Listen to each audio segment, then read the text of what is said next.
Chers étudiants, bonjour. C'est toujours Madame Bouchouf pour vous donner le cours de botanique. Toujours dans le chapitre 3 des champignons en mycètes, on continue avec la troisième partie consacrée à l'embranchement des basidiomycètes. C'est le troisième et le dernier embranchement des champignons. On commence par des généralités. Basidiomycota ou basidiomycète constitue un vaste embranchement de mycètes qui regroupe la plupart des espèces désignées dans la langue courante par le nom champignon. C'est les vrais champignons, les macro-champignons. La majorité des macro-champignons qui ont cette forme de chapeau et de pied, c'est les basidiomycètes. Ils sont caractérisés par des spores formés à l'extrémité de cellules spécialisées, c'est les basides, sur les carpospores ou chapeaux et sont dispersés par le vent à maturité.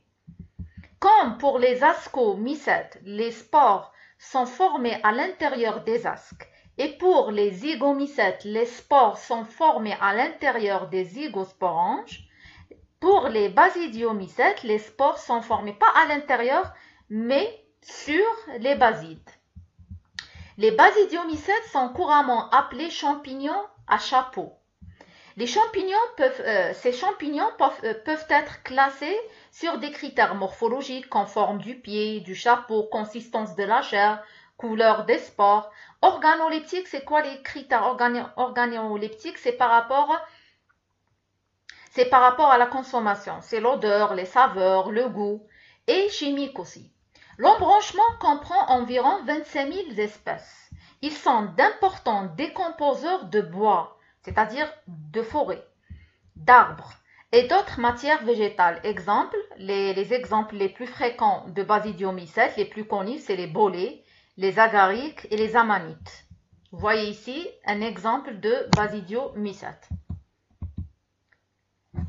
Le thalle des basidiomycètes est un hyphe cloisonné. C'est important.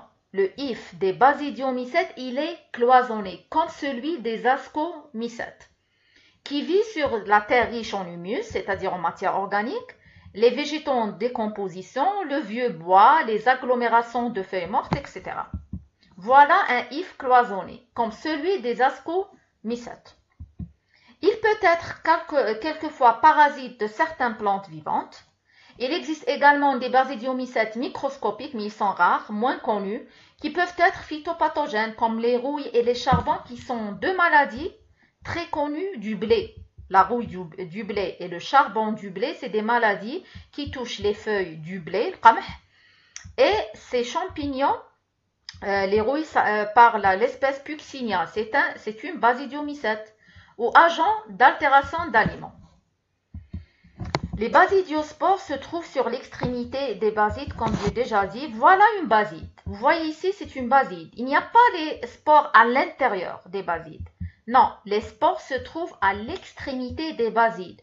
Et chaque baside contient 4 spores. Pour les asques, chez les ascomycètes, il y a 8 ascospores. Pour les zygosporanges, les zygosporanges contiennent plusieurs spores. Et pour les basidiospores, le nombre il est limité. Chaque baside contient 4 spores. Et ce n'est pas au hasard, c'est dû au type de division pendant le cycle de reproduction. L'hyminium, comme on a vu pour les ascomycètes, il y a un hyminium formé d'asques et de paraphyses.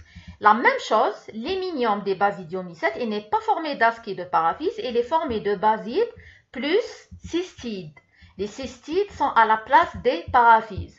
Les cystides, c'est des cellules stériles qui se trouvent entre les basides. C'est les cystides stériles. Vous voyez ici l'hyminium d'une basidiomycète qui se trouve sous le chapeau, comme chez les ascomycètes. Sous le chapeau, il contient des basides. Entre les basides, il y a des cystides.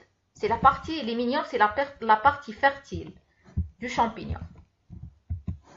Maintenant, un seul exemple de basidiomycète qu'on va faire, c'est le genre Amanita.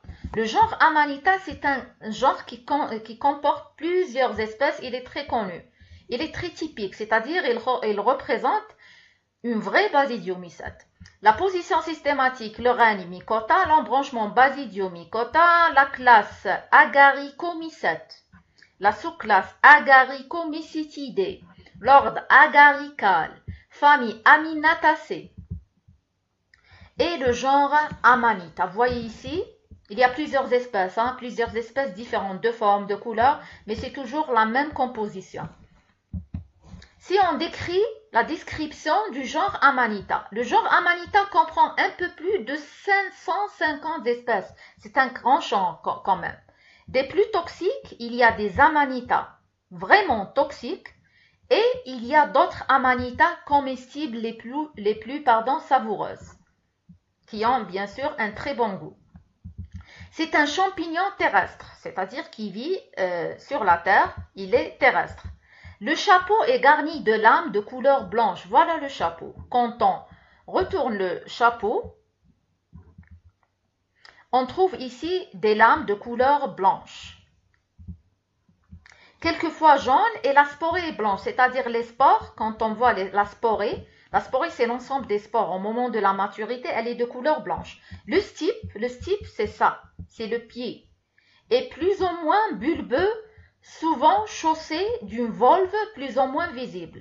Toujours, à la base du stipe, il y a une volve. On va expliquer c'est quoi la volve.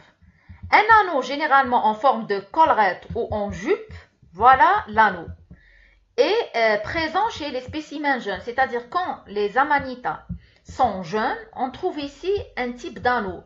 Ici, on le décrit de jupe ou collerette.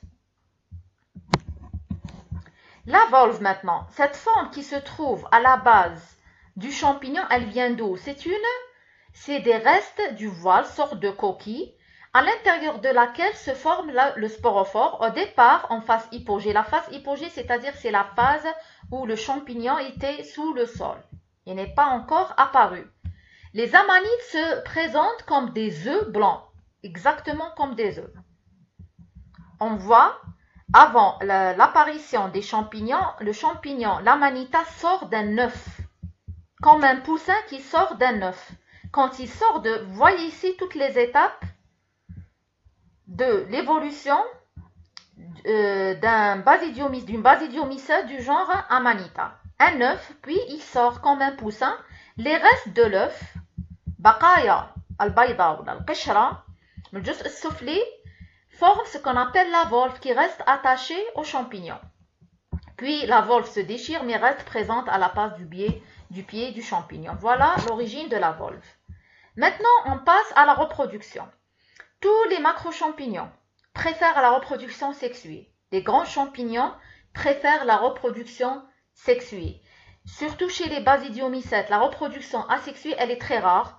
C'est une simple germination d'une basidiospore qui joue le rôle de conidie, puisque les spores asexuées en général chez les champignons, on les appelle conidies. Pour donner un mycélium, vous voyez ici, c'est très simple, une conidie.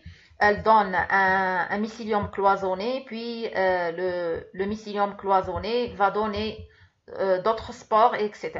Mais le plus important chez les basidiomycètes, je répète, le plus important chez les basidiomycètes, c'est la reproduction sexuée. Elle est très simple. Toujours, on commence par la première étape de tous les champignons. Deux mycéliums primaires qui fusionnent pour donner un mycélium secondaire. La reproduction sexuée ne se réalise plus avec des organes sexuellement différenciés. Ça, c'est pour faire la différence entre les basidiomycètes et les ascomycètes. On a vu pour le genre Morchella des ascomycètes, il y a une formation d'anthéridies et d'ascogones. Ici, non, chez les basidiomycètes. Il y a de simples fusions entre des cellules de l'extrémité de deux hyphes primaires ou deux mycéliums primaires haploïdes. Deux mycéliums haploïdes de type sexuel opposé fusionnent, c'est-à-dire leurs cellules de l'extrémité fusionnent. Ils commencent par une plasmogamie. Comme d'habitude, on commence toujours avec une plasmogamie. C'est quoi la plasmogamie? C'est la fusion des cytoplasmes, sans fusion des noyaux. Après la plasmogamie, toujours, on a un mycélium dikaryote ou dikaryotique, c'est-à-dire un mycélium formé de plusieurs cellules. Chaque cellule est formée de deux noyaux non fusionnés. Il croît très vite et refoule des mycéliums parentaux, c'est-à-dire ils se séparent des mycéliums primaires. Certains facteurs environnementaux comme la pluie et les changements de température conduisent le mycélium dicaryote à former des masses compactes qui deviennent des basidiocarpes, chapeaux et pieds.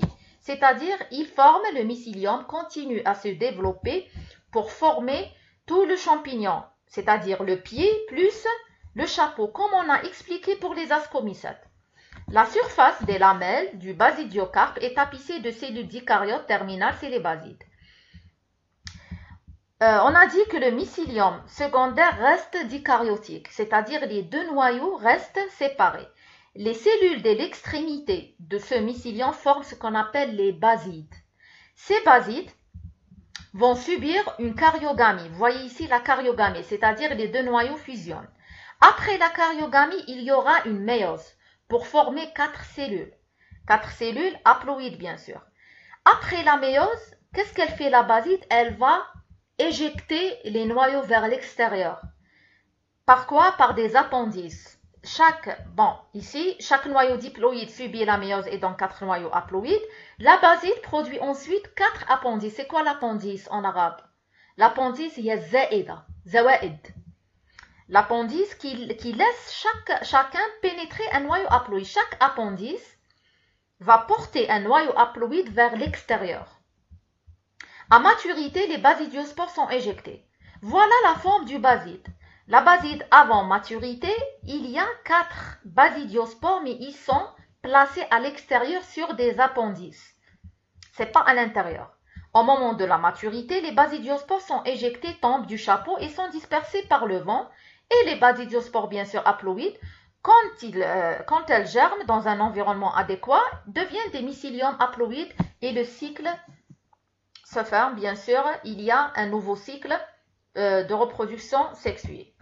On peut résumer les étapes dans ce schéma. Il y a plusieurs schémas. Vous pouvez trouver plusieurs schémas sur mon cours et aussi sur les différents sites d'internet. Bien sûr, vous voyez ici, il y a 2 basidiospores, rouge et bleu, pour dire que c'est mâle et femelle. Il y n'y a pas de formation de gamétocystes, entéridium, etc. Comme chez les ascomycètes, directement une fusion. Mais on commence toujours par une plasmogamie. La plasmogamie, c'est-à-dire il n'y a pas une fusion des noyaux. Ici, il y a le début de formation des basides avec un hyphe dikaryotique, c'est-à-dire une hyphe dikaryotique, c'est-à-dire 2 noyaux séparés.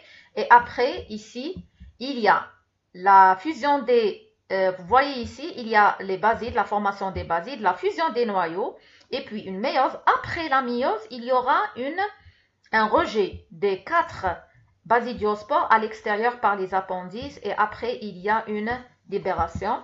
Vous voyez ici, c'est le bon schéma qui vous montre très bien la reproduction sexuée chez les basidiospores. Vous voyez ici les 2 mycéliums primaires qui fusionnent pour donner un mycélium dikaryotique, 1 plus 1. Il continue à se développer jusqu'à former le pied et le chapeau. Et en même temps, c'est un mycélium dikaryotique. Les cellules de l'extrémité vont former les basides, 1 plus 1. Les basides vont subir une karyogamie. La karyogamie va donner un noyau diploïde qui va subir une méiose. Vous suivez ici. Une méiose qui va donner des basides à 2 noyaux haploïdes. Et puis 4 noyaux haploïdes. Et puis, elle va rejeter par des appendices à l'extérieur comme ça. Et il y aura une libération de basidiospores, une germination, etc. Et le cycle se refait. Pour le type de cycle de vie du genre Amanita, il est digénétique, haplo-diplophasique, puisqu'il y a une bonne phase haploïde, il y a une autre phase aussi diploïde. Voilà pour les basidiomycètes. C'est la dernière partie des champignons. Comme ça, on termine le 3e chapitre consacré aux mycètes. Bien sûr, vous devez réviser chaque chapitre tout seul. Et pour le chapitre 3, le chapitre 3, les champignons, vous devez faire des comparaisons entre les 3 embranchements. Bien sûr, si vous avez des questions, vous pouvez les poser. Et merci pour votre attention.